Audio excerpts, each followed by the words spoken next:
앞에 분하고 뒤에 분하고 인사하겠습니다. 참 잘 오셨습니다. 네, 우리 한 번 더 인사하겠습니다. 큰 은혜 받으시기 바랍니다. 네, 우리 마지막으로 인사하겠습니다. 우리 신교회에 기둥이 있습니다. 우리 같이 인사하겠습니다. 네, 이렇게 오미크론으로 한창인데도 또 이렇게 오후 예배 이렇게 참석하신 우리 성도님들께 감사하고 또 주님의 이름으로 여러분을 축복합니다.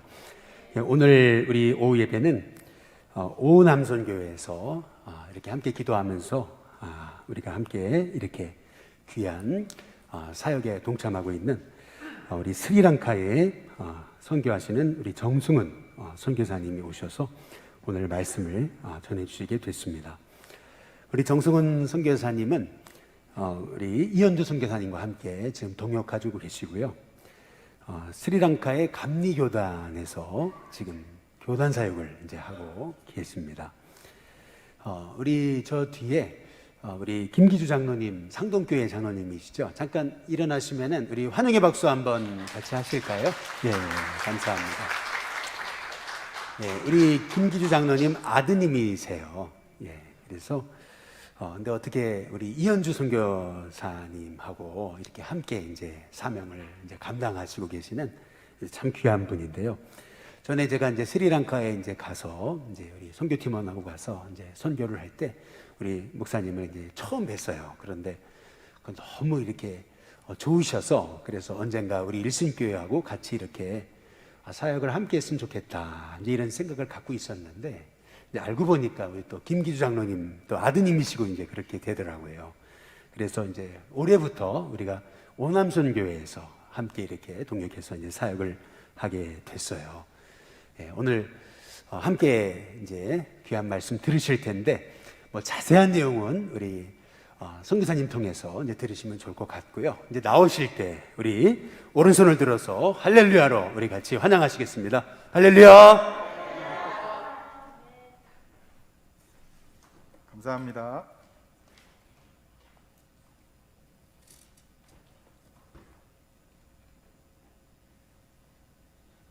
네, 이렇게 일신교회 기둥 되시는 분들과 함께 예배를 드릴 수 있어서 감사합니다. 아멘이십니까? 네, 기도하고 우리 말씀 나누겠습니다. 기도드리겠습니다. 하나님 감사합니다. 우리 하나님의 교회 일신교회와 함께 모여서 이렇게 예배를 나누게 하시고 또 스리랑카 선교에 대해서 하나님 말씀에 대해서 나누게 하시니 감사합니다.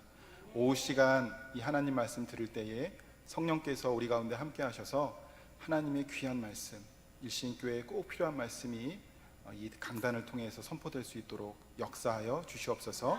주님께 감사를 드리며 예수님의 이름으로 기도드립니다. 아멘. 네, 여러분 반갑습니다. 네, 혹시 이현주 선교사님이 뭐 스리랑카 인사 가르쳐 드렸나요? 복습하는 의미로 기억하시는 분 계신가요? 네, 아직 모르세요? 이렇게 손 모으고 아유보안 하시는 거 못 배우셨어요? 네, 배우셨죠? 네, 우리 한번 인사해 볼까요? 아유보안. 네, 여러분 건강하시고 오래오래 사시기를 바라는 마음으로 드립니다. 네, 저는 앞에서 목사님께서 말씀하신 대로 상동교회 출신입니다. 그래서 제가 교회학교, 그러니까 일신교회에 대해서 제가 조금 익숙한 부분이 있어요. 왜냐하면 교회학교 무슨 연합 찬양제 같은 거, 성경 퀴즈 대회 같은 거 할 때나 또 중고등부 때는 저희 때는 문학의 밤 굉장히 많았잖아요. 그래서 문학의 밤 아니면 뭐 중고총 연합 청년 뭐 이렇게 뭐라 그러죠? 체육 대회 같은 거 지방 중심으로 할 때 일신교회를 좀 라이벌 삼아서 이렇게 운동도 하고 또 그랬던 기억들이 지금 이렇게 오게 되니까 새록새록 떠오르는 것 같습니다.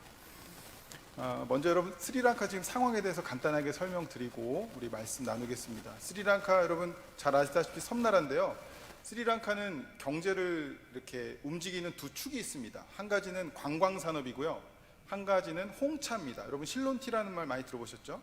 그래서 이 두 가지 축이 스리랑카의 외화를 벌어들이는 경제의 두 축인데 이 3년 동안 이 팬데믹이 계속되면서 관광객들이 스리랑카에 오지 않습니다. 스리랑카에 올 수가 없죠. 비행기가 없으니까. 그러다 보니까 관광 산업이 3년간 호텔이 문을 닫고 그곳에 종사하던 모든 사람들이 경제 활동들이 중단되어지는 상황 가운데 있습니다. 또 여러분 지구 온난화란 말 들어보셨겠지만 기상 상황들이 계속해서 변화되면서 이 질 좋은 홍차 생산이 되질 않는 거예요. 그래서 스리랑카는 지난 3년간 관광 산업도 위축되고 또 홍차 산업도 위축되면서 경제가 거의 붕괴된 상황입니다. 그래서 올 초부터는 이런 가스와 기름도 구할 수 없어서 이제 차들이 다니지 잘 못하는 상황이고, 또 학교에서는 종이와 잉크가 없어서 학교 시험이 볼 수가 없습니다. 그래서 학교에서도 그냥 수업만 하지 그 시험을 볼 수 없는 상황 가운데 있습니다. 이렇게 가파르게 물가가 상승하고 또 정부의 상황들이 악화되니까 이제는 제가 올 때만 해도, 제가 3월 24일 날 왔는데 제가 올 때만 해도 하루에 6시간 정도 단전되었었어요. 그래서 오후 시간 3시간, 저녁 시간 3시간 이렇게 단전되었었는데 어제 그제 저희 가족들하고 통화했을 때 스리랑카 지금 13시간 단전된다고 하더라고요. 아침 8시에서 저녁 9시나 10시까지 계속 단전된 상황, 그러니까 전기가 들어오지 않는 상황이 계속되고 있습니다. 그러다 보니까 지금 정부를 비판하는 사람들에게 민심이 요동치면서 지난 목요일부터 계속해서 반정부 시위가 수도 콜롬보를 중심으로 일어나기 시작했고, 정부는 어저께부로 국가 비상사태를 선포했습니다. 그래서 오늘부터 이동 제한, 그러니까 야간에 통행할 수 없는 저녁 6시부터 아침 6시까지 다시 아무도 이동할 수 없는 상황 가운데 지금 처해지고 있습니다. 아까 권사님께서도 이렇게 우크라이나 위해서 기도하셨는데, 지금 전 세계가 아마 이 코로나 때문에 굉장히 어려운 경제 상황 속에서 있다 보니까 국가적으로도 그 살아가는 국민들의 마음 속에 이 분노, 화가 계속해서 있는 것 같아요. 근데 그 여파를 지금 가장 먼저 받고 있는 나라가 저희 스리랑카인 것 같습니다. 여러분 열방을 위해서 기도하실 때 우크라이나 위해서 기도하시고, 또 스리랑카 이런 경제적인 상황들, 이런 민심들, 어려움들 당한 사람들을 위해서 꼭 기도해 주시고, 또 열방에 나가 있는 선교사들을 위해서 기도하는 우리 일신교회가 되기를 간절히 소망합니다. 네, 감사합니다. 여러분들이 이렇게 반응을 잘해 주시니까 제가 이렇게 말씀을 전하는데, 사실 제가 처음 일신교회 와서 말씀 전하는데 너무 목사님께서 저를 불러서 감사한 마음도 있지만 사실 처음 뵙는 분들이라 긴장도 되고 하는데, 너무나 여러분들 지금 말씀을 잘 따라주고 계시고 아멘 해주셔서 감사합니다. 감사합니다. 네, 오늘은 길을 내는 교회라는 말씀 제목으로 말씀을 증거하고자 합니다. 여러분, 오늘 본문에 등장하는 안디옥 교회는 오늘날 선교 역사를 이야기할 때 가장 많이 언급되는 교회입니다. 우리 바나바와 바울 사도를 전도여행을 파송했던 파송교회이고, 또 우리가 세계 선교를 시작할 때 가장 선교적인 교회, 첫 선교의 교회, 선교적 교회를 얘기할 때 이 안디옥 교회를 많이들 얘기합니다. 그래서 지금도 이 사도행전적 교회를 꿈꾸는 오늘날의 한국 교회나 이 전 세계 교회들이 모든 사람들에게 이 성경적인 모범이 되는 선교적 교회가 어디냐 할 때 이 안디옥 교회를 이야기합니다. 안디옥 교회의 시작은 베드로 사도가 이방인에게 처음 복음을 전했던 이 고넬료 사건이 일어난 지 얼마 되지 않아서 시작이 됩니다. 오늘 본문 바로 위에 있는 18절을 한번 보세요. 18절을 보면 예루살렘 교회는 베드로 사도가 이방 사람 고넬료에게 복음을 전한 이야기를 설명을 듣습니다. 베드로 사도가 직접 예루살렘 교회에서 서서 내가 이방인에게 복음을 전했더니 이방인에게도 성령의 역사가 일어나더라. 이방인이 복음을 받아들이더라. 왜냐하면 그때 당시에 예루살렘 교회는 복음은 유대인에게만 있는 것이다, 성령의 역사는 유대인에게만 있는 것이다 라고 믿었기 때문에 이 베드로 사도가 이 교회의 어쨌든 사도 중에 제일 큰 제자인 베드로가 설명하니까 사람들이 놀라면서 그래? 이방인이 예수님의 복음을 듣고 성령의 역사가 일어나?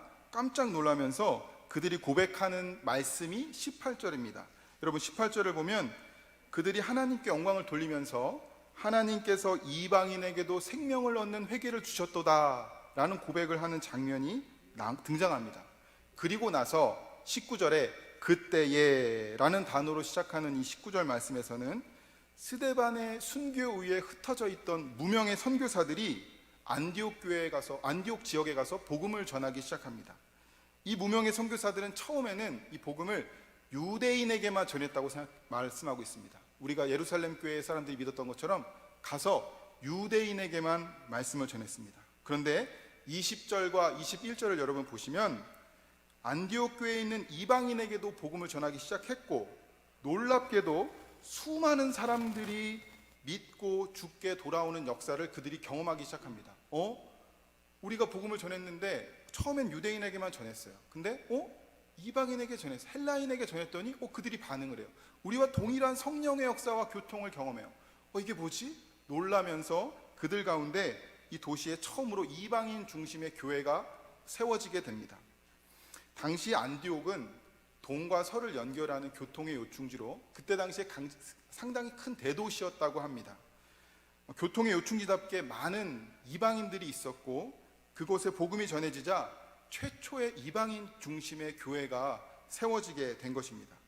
그런데 이 소식을 들은 이방인들에게 복음이 전해지고 이방인들의 교회가 세워졌다는 이 소식을 들은 예루살렘 교회가 논란이 일어납니다. 난리가 납니다. 이방인들이 어떻게 복음을 믿고 예수님께 돌아올 수 있는지, 아니 어떻게 그들이 우리가 허락하지도 않는데 교회가 세워질 수 있는지, 이 유대인 중심의 예루살렘 교회에서 논란이 발생합니다.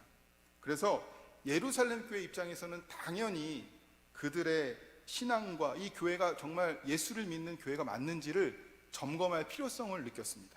그래서 그들이 바나바를 대표로 해서 안디옥으로 보냅니다. 이 교회, 이방인 중심의 이 교회가 우리가 믿고 있는 그 예수님을 믿는 교회가 맞는지, 복음을 제대로 믿고 있는 교회가 맞는지를 바나바를 대표로 해서 보낼 테니 네가 가서 한번 보고 와라 라고 하는 것이죠.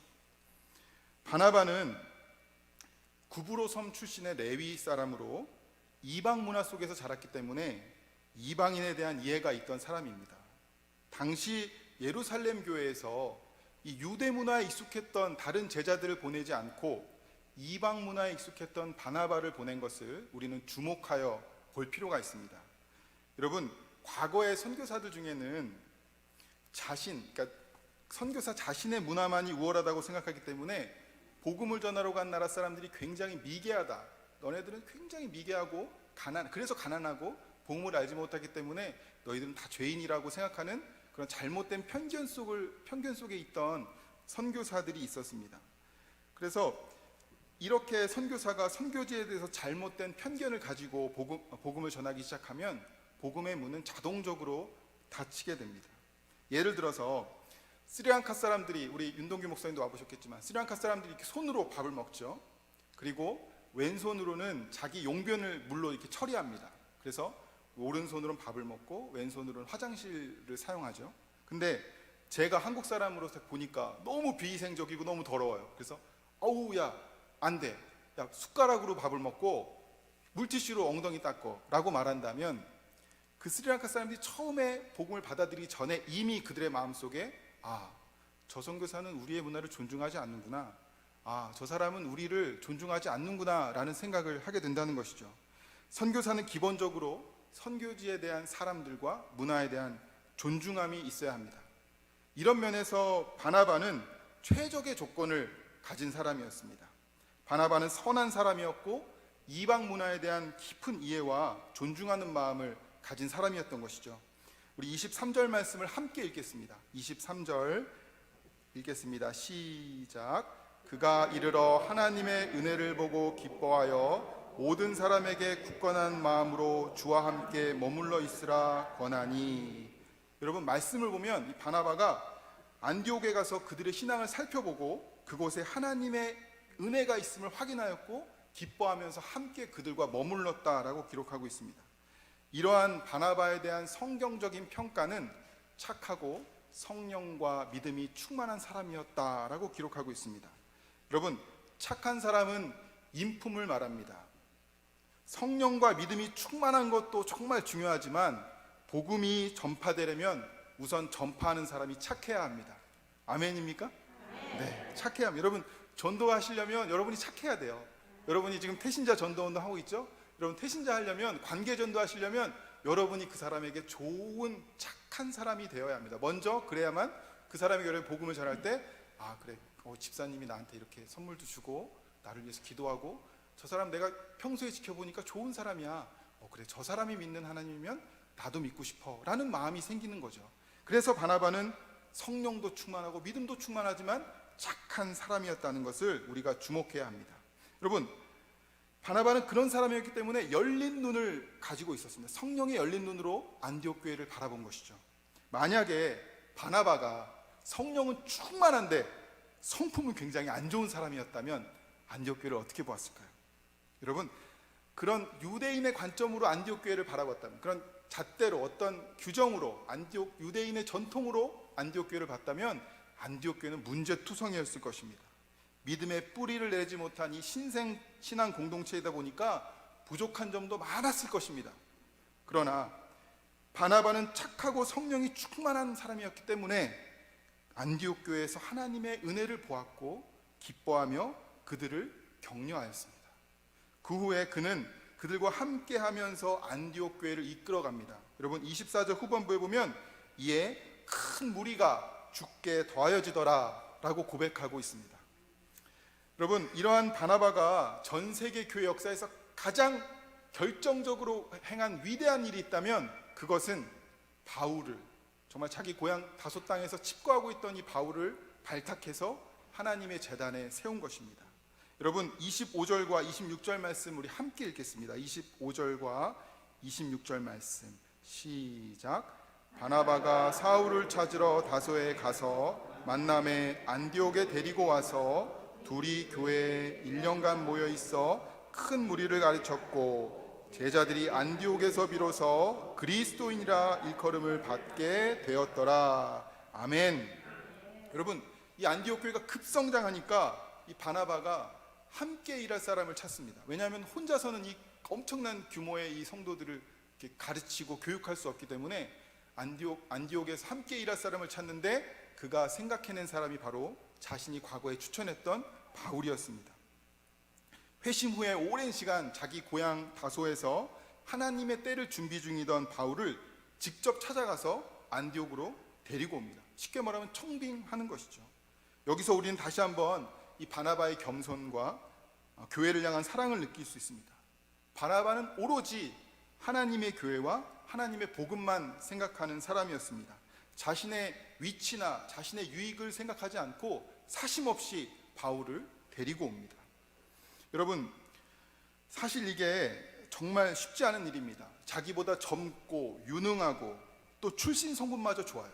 이런 사람, 쉽게 말하면 막 서울대 출신의 설교도 잘하고 저처럼 인물도 좋고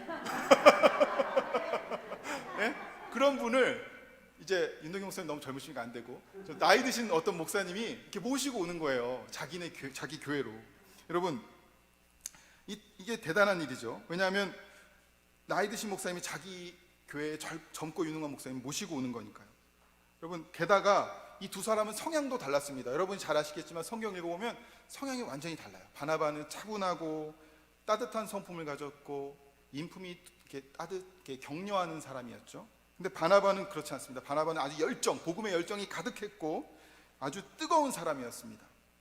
자칫하면 자신이 수고하여 세운 이 안디옥 교회를 바울에게 뺏길지도 모릅니다. 그런데 바나바는 주님의 교회만을 생각해서 바울을 직접 가서 데리고 옵니다. 누굴 보낸 것도 아니에요. 자기가 직접 가서 모시고 와서 교회에 세웁니다. 여기서도 우리는 바나바의 이 착한 성품을 볼 수 있습니다. 사랑하는 일신교회 성도 여러분, 우리도 바나바처럼 착한 사람이 되기를 간절히 소망합니다. 여러분, 우리 교회 안에 바나바 같은, 정말 우리 일신교회 안에 정말 바나바와 같이 착한 성품으로, 그래서 우리가 바나바의 이름이 위로의 아들, 격려의 아들이잖아요. 여러분, 이 이름처럼 정말 바나바는 누군가를 세워주고 격려하는 데 탁월한 사람이었습니다.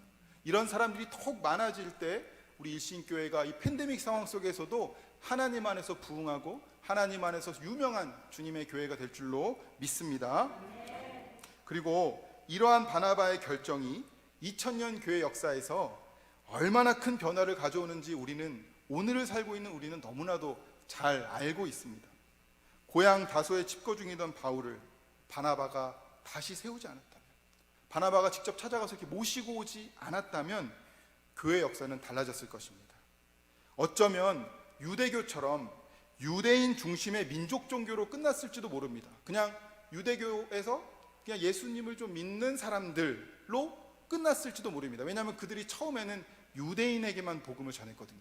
근데 이 바울이 안디옥 교회에 옴으로써 이 안디옥 교회에서 복음을 전했던 이 바울은 이방 민족들 중심으로 이방인의 사도로서의 역할을 감당하면서 지금은 이 전 세계에, 저도 선교사가 되었고 여러분들도 일상의 선교사가 될 정도로 우리 모든 민족이 주의 복음을 듣게 되었다는 것이죠.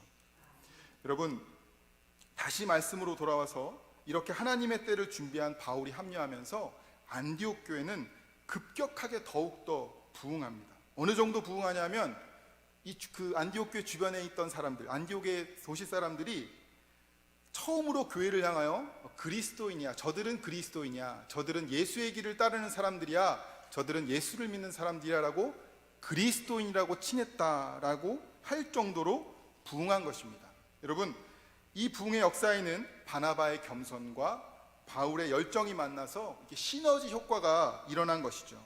여러분, 요즘 젊은이들이 게임을 할 때, 저는 게임을 잘 안 하지만 게임을 하거나 스포츠를 볼 때 이렇게 뭐 팀 상성, 팀 케미스트리 이런 말을 합니다. 왜냐하면 이 선수를 여기에다 넣었을 때 이 팀이 강력해진다는 거죠. 케미스트리가 좋아서 이 팀이 더 이전보다 훨씬 더 강해진다라는 거죠. 그런데 이 바울과 바나바는 이 안디옥 교회에서 만남으로써 이 팀 케미스트리, 화학적인 영적인 작용을 해서 더욱더 놀라운 사역들을 감당하게 된다는 것이죠.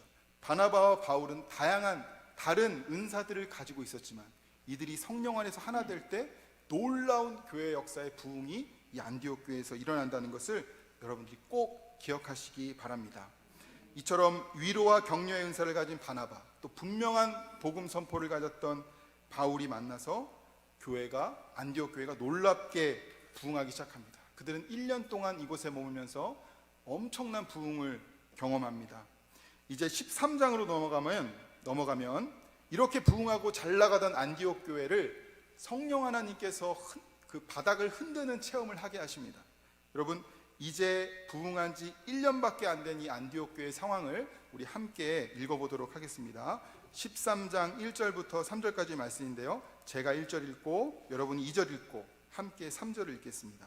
제가 1절, 13장 1절 읽겠습니다.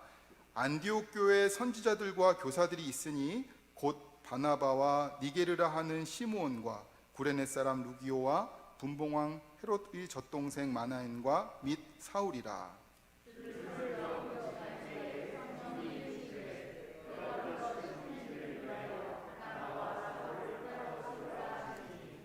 이에 금식하며 기도하고 두 사람에게 안수하여 보내니라. 아멘. 여러분, 이 말씀을 보면 최초의 이방인 중심 교회인 이 안디옥 교회는 팀 사역 공동체였습니다.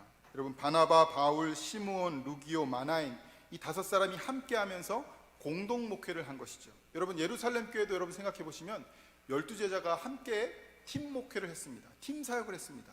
여기 일신교회도 우리 윤동기 목사님, 마종훈 목사님, 장로님들, 또 전도사님들이 이렇게 함께 팀을 이루어서 목회하는 것처럼, 다양한 은사가 모여서 목회하는 것처럼 이 안디옥 교회도 팀 사역 공동체였습니다.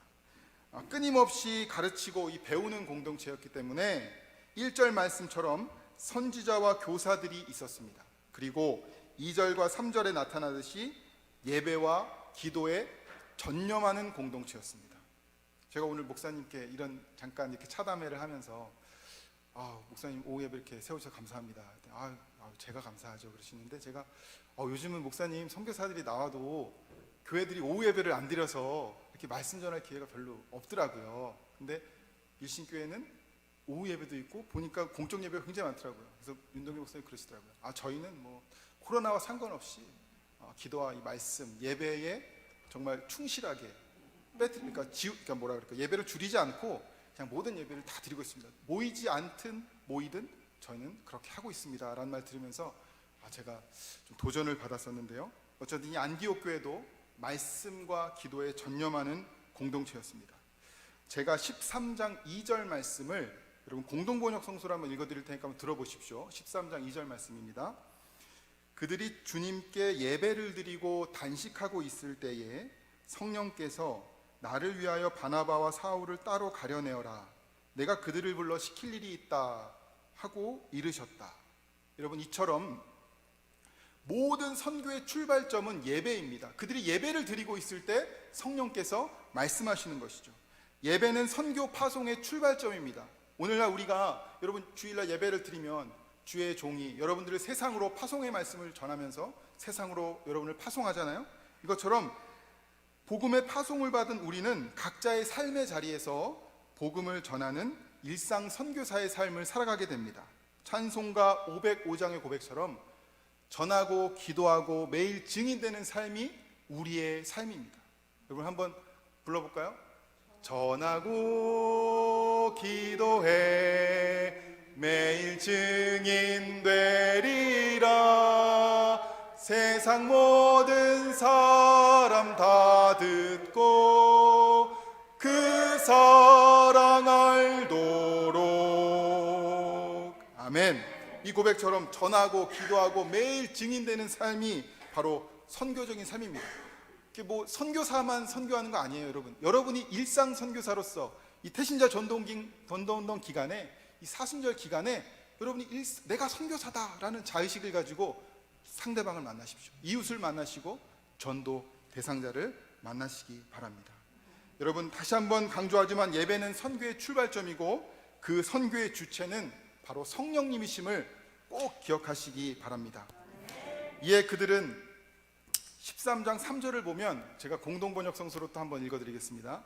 이렇게 기도하고 예배하고 성령의 음성을 들었어요. 근데 13장 3절 말씀에 이렇습니다. 이에 그들은 다시 단식하며 기도드리고 그 두 사람을 머리에 손을 얹은 다음 떠나보냈다라고 기록하고 있습니다. 여러분 잘 생각해 보세요.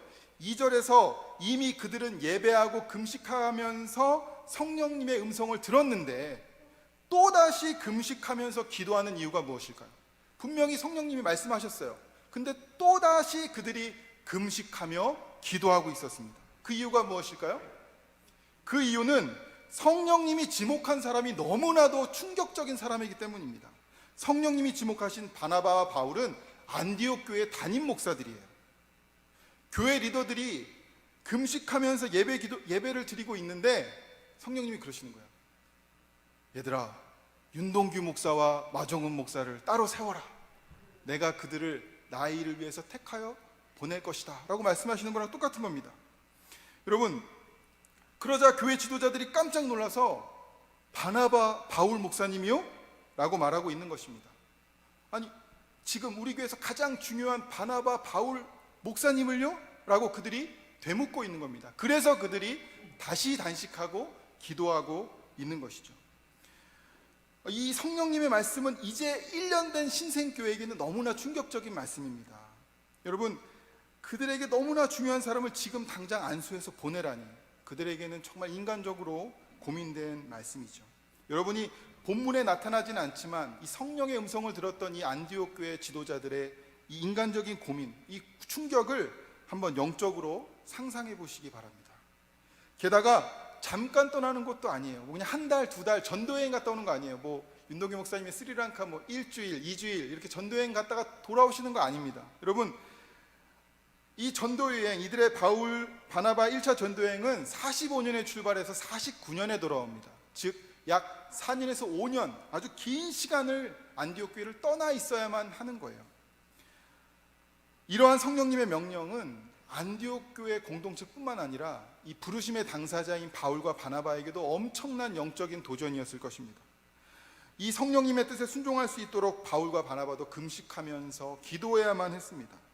자기들이 가는 게 정말 맞는지, 내가 정말 하나님의 뜻에 순종해야 하는지를 기도해야만 했습니다. 여러분, 앞에서 말한 대로 이 안디옥 교회는 급성장한 교회입니다. 여러분, 교회가 부흥하고 정말 기쁨으로 사역하고 있는 바나바와 바울에게 어느 날 기도하면서 금식하고 있는 그들에게 성령님께서 이제 너희는 여기에서 떠나서 내가 이제 부르는 곳으로 가라 라고 말씀하시는 것이죠.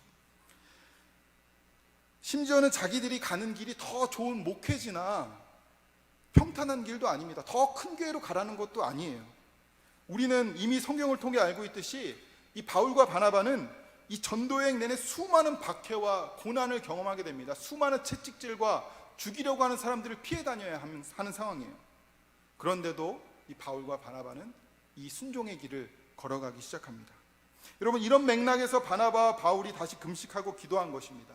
근데 놀랍게도 안디옥 교회는 이 성령님의 음성에 순종했고요, 바나바 바울도 순종했습니다. 그래서 오늘 말씀에 안디옥 공동체가 바나바 바울을 안수하여 떠나 보냈다라고 기록합니다.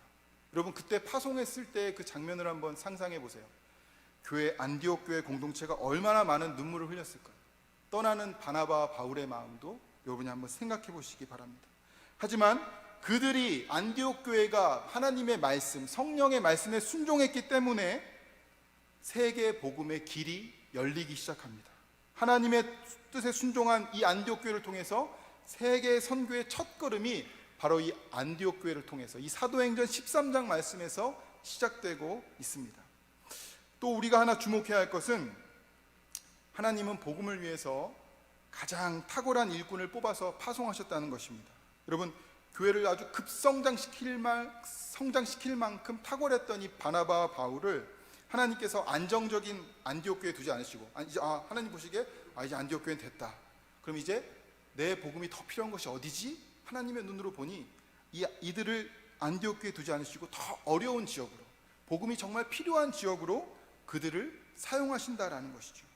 하나님이 복음의 길을 내실 때 가장 적합하고 탁월한 사람을 선택하시는 것입니다. 여러분, 선교사도 마찬가지입니다.